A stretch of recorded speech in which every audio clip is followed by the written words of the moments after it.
एक समय की बात है। हरियापुर नाम का एक छोटा सा गांव था। गांव के लोग मेहनती और ईमानदार थे। वे खेती बाड़ी करके अपना जीवन चलाते थे।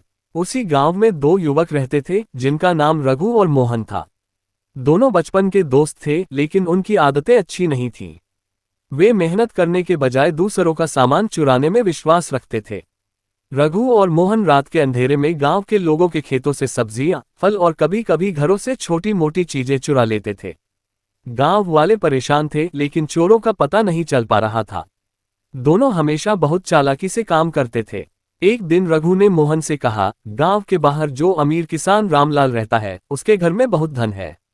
अगर हम वहां चोरी करें तो काफी फायदा होगा। मोहन तुरंत तैयार हो गया। दोनों ने रात को रामलाल के घर चोरी करने की योजना बनाई। तय समय पर वे घर के पीछे से अंदर घुस गए, लेकिन लालच के कारण दोनों एक दूसरे से सामान छिपाने लगे। रघु ने कुछ सोने के गहने अपने कपड़ों में छिपा लिए और मोहन को नहीं बताया।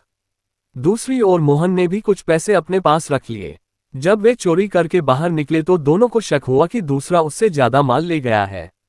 रास्ते में दोनों के बीच झगड़ा शुरू हो गया। रघु बोला, तूने मुझसे ज्यादा पैसे छिपाए हैं। मोहन गुस्से में बोला, पहले अपने कपड़े देख, तू भी गहने छिपा रहा है। दोनों जोर जोर से लड़ने लगे। उनकी आवाज सुनकर गांव के चौकीदार और कुछ लोग वहां पहुंच गए। जब लोगों ने दोनों को पकड़ा और तलाशी ली तो चोरी का सारा सामान मिल गया। गांव वालों को सारी सच्चाई पता चल गई। दोनों को पंचायत के सामने पेश किया गया। पंचायत के मुखिया ने कहा, तुम दोनों ने गांव वालों का भरोसा तोड़ा है। आज तुम्हारी दोस्ती भी लालच के कारण टूट गई। सच ही कहा गया है, चोर चोर मौसेरा भाई। बुरे काम करने वाले लोग शुरुआत में चाहे एक दूसरे के साथी बन जाएं, लेकिन लालच के कारण अंत में एक दूसरे के दुश्मन बन जाते हैं। रघु और मोहन को अपनी गलती का एहसास हुआ। उन्होंने पंचायत और गांव वालों से माफी मांगी। पंचायत ने उन्हें कड़ी चेतावनी देकर छोड़ दिया और मेहनत करके जीवन बिताने की सलाह दी। उस दिन के बाद दोनों ने चोरी छोड़ दी और खेतों में मेहनत करने लगे। धीरे धीरे उन्होंने गांव वालों का विश्वास फिर से जीत लिया। शिक्षा, बुरे कामों की दोस्ती ज्यादा दिनों तक नहीं टिकती।